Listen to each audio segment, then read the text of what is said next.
Saya Igede Juli Swirtana Putra, peserta PPG dalam jabatan kategori 1 tahun 2022 Universitas Muhammadiyah Purwokerto, kelas Sejarah Indonesia. Hari ini, Rabu, tanggal 5 Oktober 2022, akan melaksanakan praktik pembelajaran sebagai syarat uji kinerja. Terima kasih. Ini adalah formulir pendaftaran.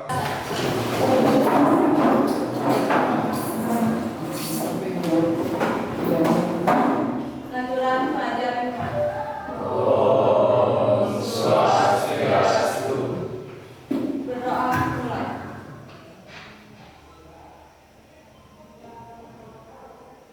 Selesai. Silakan duduk. Yel. Ya, oke, semuanya berdiri. Kita yel. Ya, semangat ya. Semangat pagi. Pagi. Selalu semangat, tetap semangat. Who we are. Lulus Student and Smart Student. Salam Historia. Belajar dari sejarah, membuat sejarah. Oke, pulangan. Jadi kemarin kita sudah membahas tentang dampak kolonialisme di bidang sosial, budaya, dan pendidikan. Nah, kemarin kita sudah bahas banyak tentang itu. Sekarang kita akan melanjutkan materinya. Ya, apa materi selanjutnya? Coba, siapa yang bisa? Dede? Dampak kolonialisme di bidang politik dan ekonomi. Jadi untuk pertemuan hari ini kita akan belajar sejarah dengan menggunakan model pembelajaran berbasis masalah. Ya, jadi nanti Pak akan membentuk kelompok, kemudian kalian setiap kelompok akan mencari solusi dari masalah yang akan Pak berikan. Tapi kelompoknya bukan ini ya. Nanti kita akan bagi kelompok secara random melalui sebuah permainan. Ada yang ngantuk nggak? Tidak ada. Yakin? Tujuan pembelajaran. Jadi tujuan pembelajaran hari ini kita akan menganalisis. Tahu menganalisis?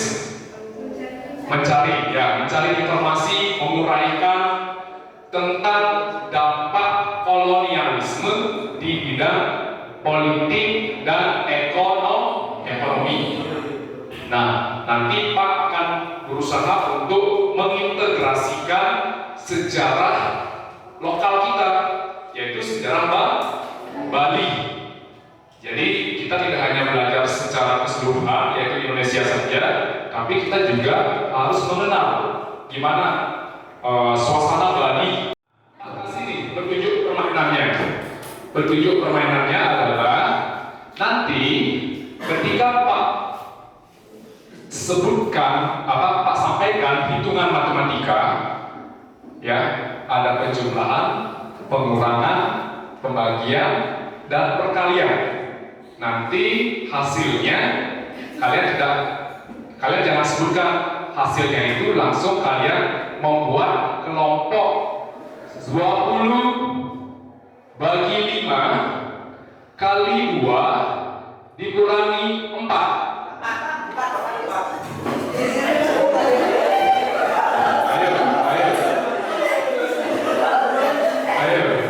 Ayo, siapa yang dapat kelompok? Ayo, siapa yang dapat kelompok? Oke, ternyata kalian dapat kelompok. 2 kurang 2 tambah 5. Tambah 1.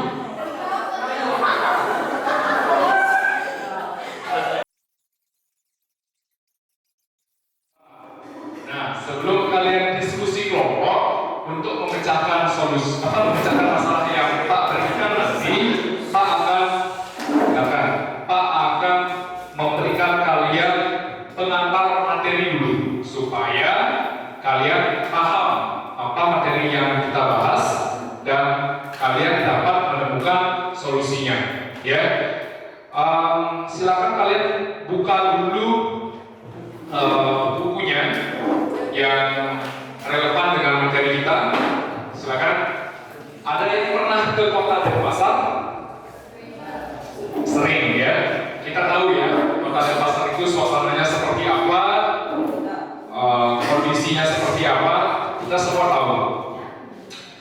Tapi ada yang tahu nggak kenapa Kota Denpasar itu menjadi pusat pemerintahan Provinsi Bali, selain itu juga sebagai pusat perekonomian di Bali? Ada yang tahu nggak kira-kira? Menurut saya, ini karena wilayah Denpasar tuh ada sejarahnya. Apalagi itu kan punya ada Kerajaan Badung, ditambah dekat wilayah perairan Sanur sekitarnya gitu. Oke, tangan dulu. Ya, Sania mengatakan bahwa karena Kota Denpasar dekat dengan Pelabuhan Sanur dan pernah terjadi peristiwa bersejarah di Kota Denpasar. Ada punya pendapat yang berbeda? Ada nggak? Ada? Tidak ada. Buat tangan dulu bagi Sania. Ya. Jadi benar ya, kenapa Kota Denpasar itu sebagai pusat pemerintahan dan pusat perekonomian ini berkaitan dengan dampak kolonialisme. Karena pada masa penjajahan Belanda, ya, Belanda memperkenalkan Kota Denpasar ini. Karena Kota Denpasar ini punya peristiwa heroik atau peristiwa bersejarah yang kita kenal dengan Puputan Badung. Nah, kolonialisme ini ternyata menyisakan ya banyak cerita. Jadi masyarakat Indonesia ini ingatan mereka itu masih melekat. Kita sebut dengan memori kolektif masyarakat. Memori kolektif masyarakat terhadap kolonialisme itu sangat melekat sekali. Mungkin ada kakek neneknya yang pernah tertindas, mungkin ada salah satu keluarganya meninggal karena kolonialisme, karena kebijakan-kebijakan itu sangat melekat sekali di ingatannya. Nah, ternyata kebijakan-kebijakan dari bangsa-bangsa kolonial itu ada yang berdampak positif, ada yang berdampak negatif. Nah, makanya materi ini sangat penting sekali untuk kita bahas. Oke, itu pengantar materinya. Jadi hari ini kita akan bahas khusus untuk bidang politik dan bidang ekonomi ya. Yang sebelah sini paling depan, nama kelompoknya adalah kelompok Pax Netherlandica.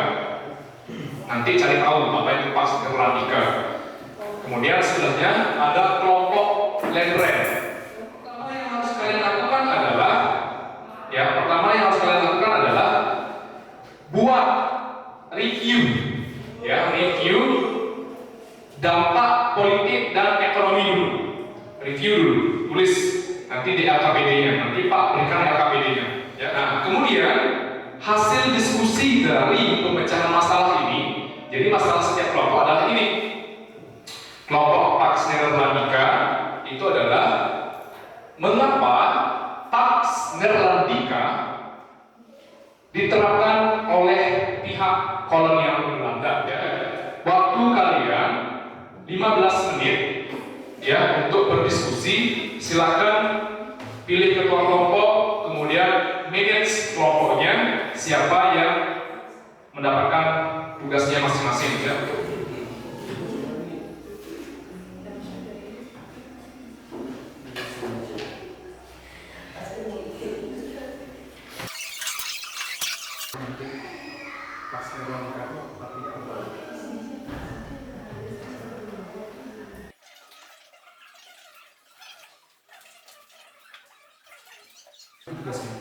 Dan rent itu apa?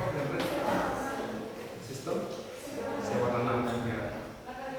Sistem sewa tanah. Cari dampak sistem sewa tanah.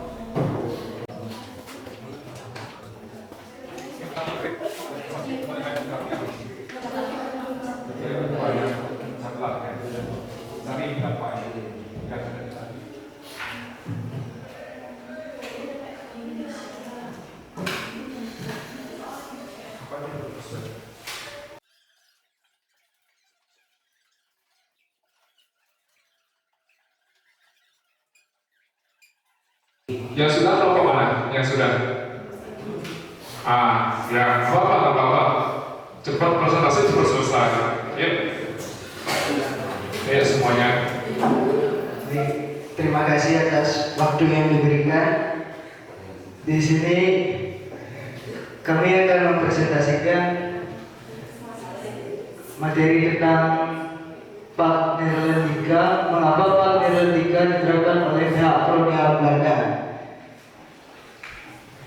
Jadi langsung saja. Pengertian Pax Nederlandica adalah upaya Belanda untuk menguasai seluruh Nusantara di bawah kekuasaannya. Gagasan Pax Nederlandica dicetuskan oleh Gubernur Jenderal Johannes Benedictus van Heels pertama kali muncul pada awal abad ke-20. Sekian hasil presentasi kami. Jika ada yang ditanyakan, bisa disampaikan. Ada pertanyaan?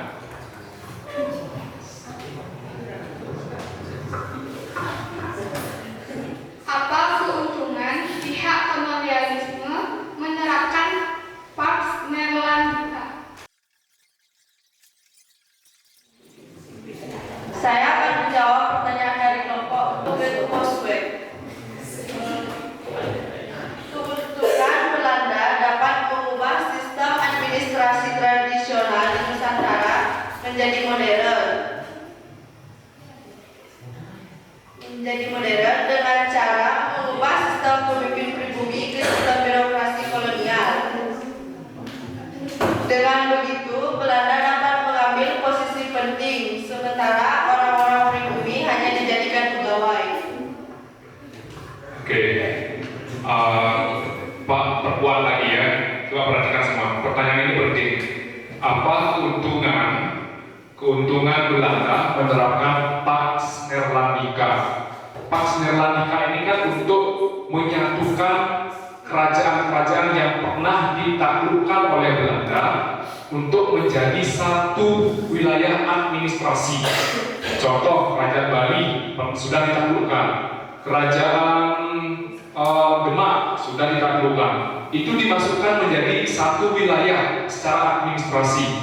Jadi keuntungannya supaya memudahkan Belanda untuk mengontrol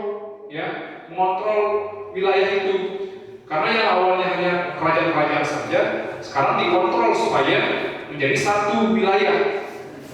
Baiklah, sekian presentasi dari kami. Kami tutup. Om Swastiastu. Terima kasih atas waktu yang diberikan kepada kelompok kami. Di sini kami akan menjelaskan tentang growth pathway. Yang pertama, dampak politik. Dampak politik dari kolonialisme di Indonesia adalah yang pertama, para bupati dijadikan pegawai negeri dan digaji. Yang kedua, bupati dijadikan alat kekuasaan pemerintah kolonial.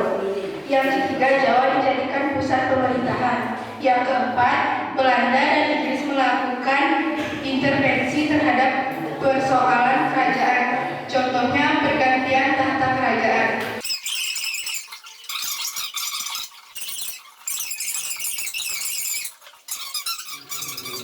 Growth Causeway atau jalan raya pos yang menghubungkan Anyar sampai Menarukan dibuka pada masa Denlas pemerintah Hindia Belanda. Sekian dari hasil presentasi kami. Jika ada salah kata, kami mohon maaf dan sesi tanya jawab kami buka. Saya bertanya. Baiklah, apa tujuan melakukan growth pathway dilakukan?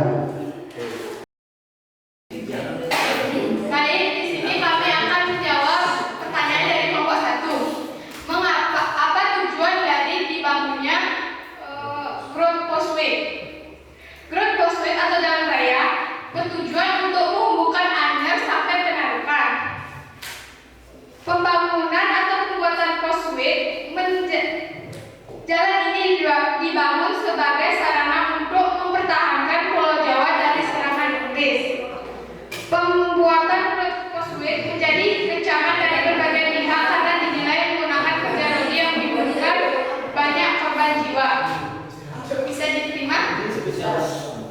dijelaskan seperti itu. Mana pendarukannya mana?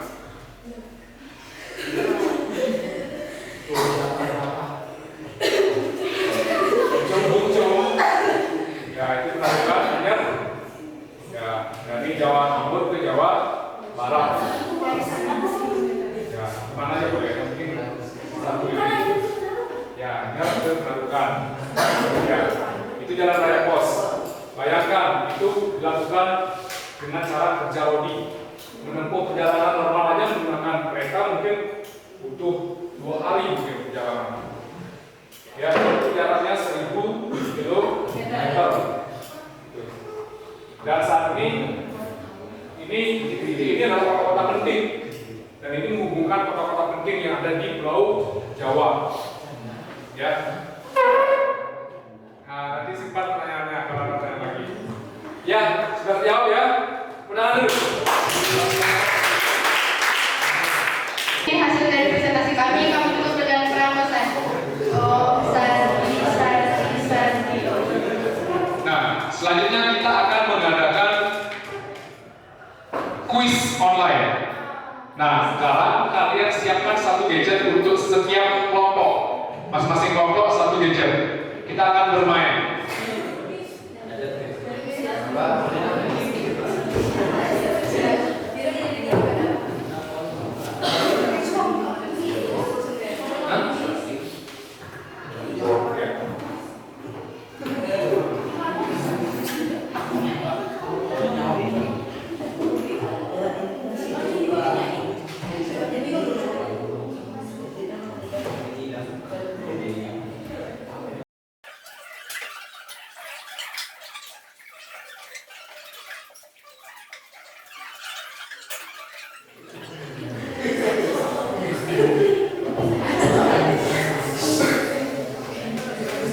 Itu ada aplikasinya nggak? Ada. Kalau ada aplikasinya boleh masuk langsung ke ini kodenya. Berpaling bisa pakai kodenya.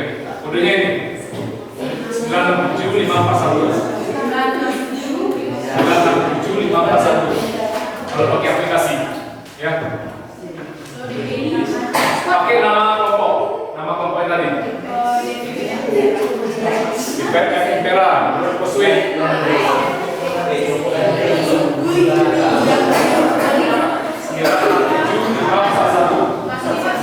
Ya, masuk.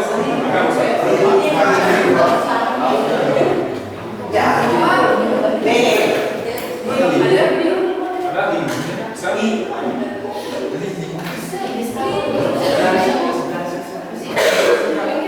Ada aplikasi ini nggak? Aplikasi Quizzes nggak? Siapa yang lainnya pakai? Baik. Buka aplikasi Quizzes. Biar nggak ini lingkungan.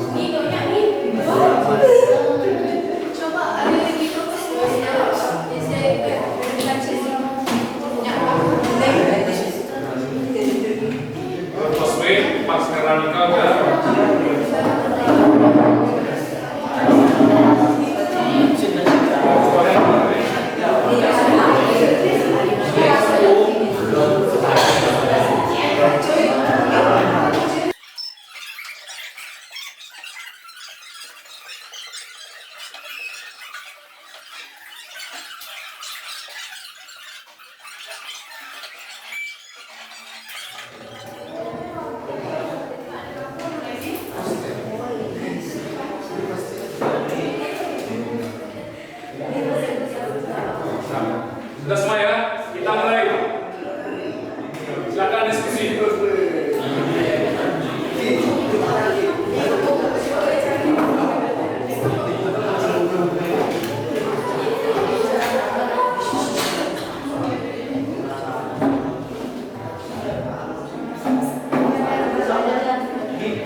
Untuk menutup kegiatan ini, Pak akan berikan kalian kesimpulan. Kesimpulan ya. Nah ini adalah tadi menurut poswengnya Jalan Raya Pos. Jadi setiap kota penting itu dibangun pos-pos, makanya namanya Jalan Raya Pos. Ini zaman dulu ya. Maka dulu pembangunan jalannya seperti ini, tapi sekarang sudah menjadi jalan tol, sudah lebih canggih. Nah ini land rent atau sewa tanah. Jadi masyarakat yang dulunya mengenal tanaman-tanaman padi, kacang-kacangan, akhirnya dipaksa untuk menyewa tanah ini kepada pihak swasta itu untuk disewakan. Oke, kesimpulannya yang pertama terkait dengan dampak kolonialisme di bidang politik.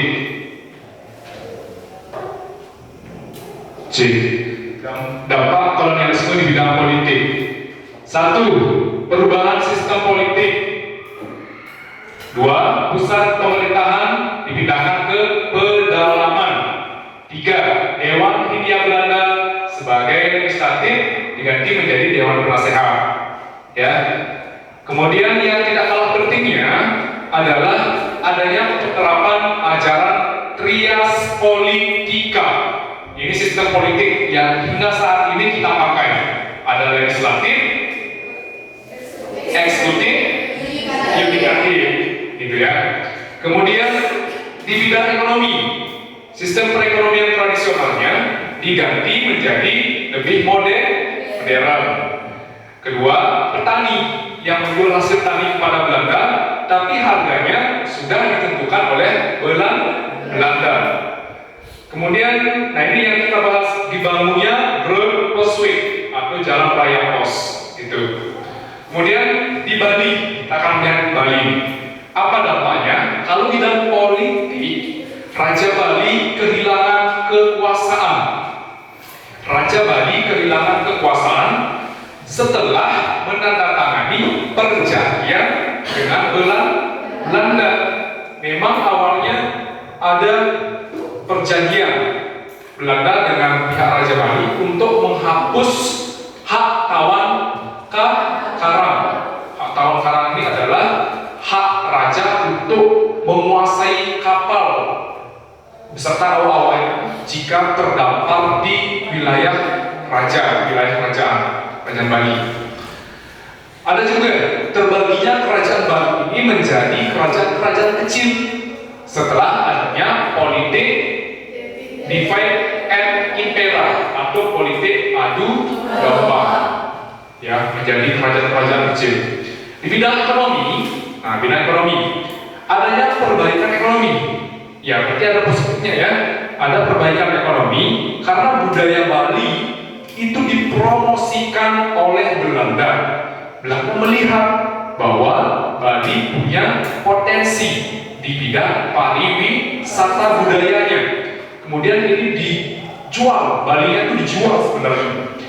Jadi Belanda membuat biro wisata. Kemudian jadi orang-orang Belanda, orang-orang Eropa yang mau mengenal budaya Bali lebih detail nanti lewat pemerintah Belanda. Gitu. Begitu juga budaya-budaya Bali ini pada waktu masa kolonialisme Belanda itu juga dipamerkan ke negara Belanda, sehingga budaya Bali ini terkenal ke seluruh negara di dunia. Mungkin orang Eropa lebih mengenal budaya Bali dibandingkan orang Jawa. Begitu, karena banyak sekali buku-buku yang membahas tentang budaya Bali itu justru ditulis oleh orang-orang luar negeri, orang-orang luar Indonesia. Gitu. Jadi mereka lebih mengenal budaya Bali-nya. Jadi jangan salah, kita di Bali ya banyak sekali perdatangan wisatawan. Ya. Pada waktu masa kolonial ini ratusan bahkan ribuan wisatawan asing loh masuk ke Bali. Jadi sangat kalah dengan wilayah-wilayah yang lain di Indonesia. Itu ya, itu kesimpulannya. Ada yang ditanyakan sebelum Pak tutup? Tidak ada yang ditanyakan. Oke, kalau tidak ada yang ditanyakan, kita akhiri dengan yel-yel, ya. Kita akhiri dengan yel-yel. Biar lebih semangat, nanti setelah yel-yel langsung doa dan prasanti, ya. Oke, bangun semuanya. Ya.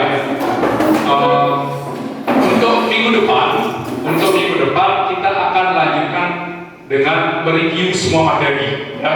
Jadi semua dampak di bidang politik, ekonomi, sosial, budaya, pendidikan, semua akan kita review ke depan. Ya, tugasnya di rumah adalah membuat kartu kesimpulan. Jadi nanti kalian buat kartu kesimpulan, nanti contohnya akan Pak Jen ke WA group. Jelas ya? Oke. Ingat ya? Udah? Semangat tadi! Pagi, semangat, tetap semangat. Who we are? We are good student and smart student. Salam historia. Belajar sejarah, membuat sejarah. Oke, pertanyaan. Silakan doa sebelum ditutup. Berdoa mulai.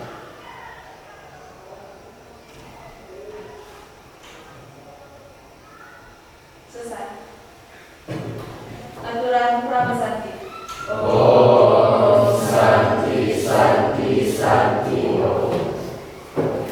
Oke, terima kasih.